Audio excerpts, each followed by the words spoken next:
just interviewing these guys. I thought I'd bring you in. Right. How did you think it went? Well, I think the people enjoyed it. For me, it was a bit frustrating. When I was originally invited by Sky, it was to a head-to-head debate between me and George Osborne. So I was a bit frustrated that he ended up saying he wouldn't do the head-to-head debate and we had to do it separately. But on the other hand, I think it meant that the audience had a chance to ask the questions and not have normal politics get in the way. But so I can see there were some advantages. Different questions, didn't they, for different people? I don't know if you saw the Chancellor one, but they're very keen to sort of drill you down on the mansion tax and things like that, whereas George Osborne got a hard time on 0 hours contracts, for example.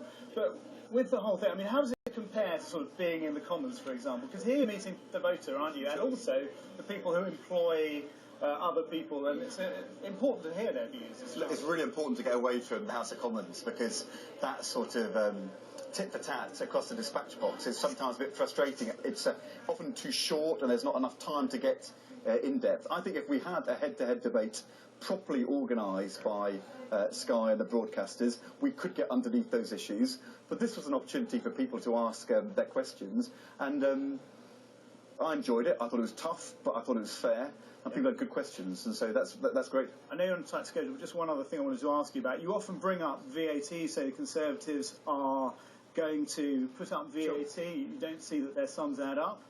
What about Labour policy on VAT? Well, look, we'll make our tax promises for our manifesto, and that's where we'll set out all the detail. But the important thing is that we've set out a plan to get the deficit down in a careful and balanced way. The reason why the Conservatives have got a problem after the budget is they're saying they're going to have much deeper cuts in the next 3 years than in the last 5, and I don't see how their sums add up. As I was saying a couple of weeks ago, it's not clear how they can do this and continue to fund the National Health Service. Is it going to mean a rise in VAT? These are the questions we're going to ask in the coming days. That's why I'm asking you. Do you think there needs to be a rise in VAT? Well, there's not been a single Labour government in history which has ever raised the main rate of VAT. I've always been against raising VAT as a way forward because I think it's a pretty unfair tax compared to other taxes. But the important thing is the Conservatives who've got the hole in their finances. OK, thank you very much. Very, very nice of you to stop off. Go on.